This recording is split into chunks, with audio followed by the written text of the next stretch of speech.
Hey everyone, তোমালোকক আজি জনাই দিও আমাৰ যি হিয়াৰিং আছিল আজি অসমৰ ষ্টুডেন্টখিনি মুঠতে ষ্টেট বোৰ্ড কেনসেল কৰাক লৈ তেওঁলোকে এতিয়া আকৌ নতুনকে ডেট দিছে 21 তাৰিখে তেতিয়া 21 তাৰিখে আকৌ নতুনকে হিয়াৰিং হ'ব কি হয় হেডনাখনলে ডিসিশন ওলাব কিন্তু এটাই কওঁ কাইলে 18 তাৰিখ কাইলেও কিবা আমাৰ অসমৰ শিক্ষা বিভাগৰ মিটিং তেওঁলোকৰ বৈঠক আছে কাইলে বৈঠকতে যদি তেওঁলোকে কেনসেল কৰি দিয়ে তেতিয়াতো 21 তাৰিখলৈ নাথাকিলে কেনসেল হৈ যাব গতিকে কাইলে দিনটোলে ভাত চাই আছো যে ঠিক মানে গুড নিউজ এটা পাওঁ আৰু CBSE মাৰ্কিং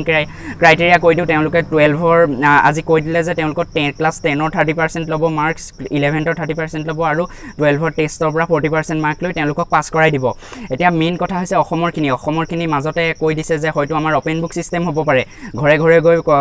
পৰীক্ষাৰ্থীক পেপাৰ দিব ভাবক অসমত কিমান লাখ লাখ ষ্টুডেন্ট আছে 7 লাখতকৈ বেছিয়ে হ'ব 7 লাখটো বেছি হ'ব এসএস আৰু Hslc হাই মাদ্ৰাছা সব মিলাই হিমানখিনি ষ্টুডেন্টক ঘৰে ঘৰে গৈ প্ৰত্যেকজনক পেপাৰ দিয়া আকৌ পেপাৰ লৈ আহাটো সম্ভৱ হ'ব না হেতু এটা কোৱেশ্চন আহি পৰিছে গতিকে কি কৰে নেজানো মুঠতে এটাই কম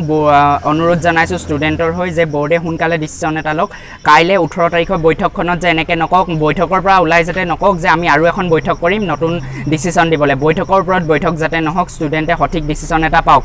কাৰণ চাওক এতিয়া আপোনালোকৰ ফালৰ পৰা ইংগিতটো আহি আছে কেনসেল হোৱাৰ গতিকে ষ্টুডেন্টে এদিন ভালকে পঢ়িব কোনো পৰা নাই কি ডিসিশন লব কেনসেল কৰি দিব নেকি নে পাতিব কোনো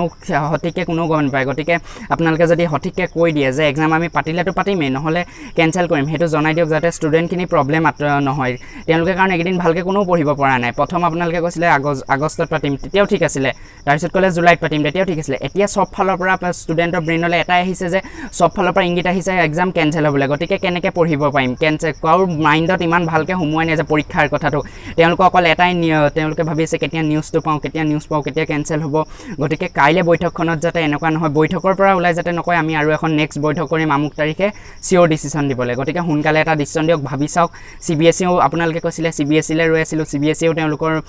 আজি কেনেকে পাস কৰাব কৈ দিলে কি হিচাপত মাৰ্কস দিব 10 টো আগতেই ক'লে গতিকে আপোনালোকে গোটেইখিনি ভাবি চাওক আৰু কাইলে বৈঠকত যাতে এটা পজিটিভ ৰিজাল্ট পায় ষ্টুডেন্টখিনি হেতুৱে আশা কৰিছো আৰু আজি ভিডিওটো দিয়া লেট হল তথাপিও আজি মই আপডেট বুলি নহয় মই তোমালোকৰ হৈ এটাই কৈছো আজি দিনটো মুলে কল আহি আছে এতিয়া লাষ্ট এটা কল আহিছিলে হে কলখিনি উঠাই মই যি ষ্টুডেন্টখিনি মোক কলে হেতুৱে বিচাৰিছো বহুতে কৈছে ওপেন বুক হলে বেয়া পাব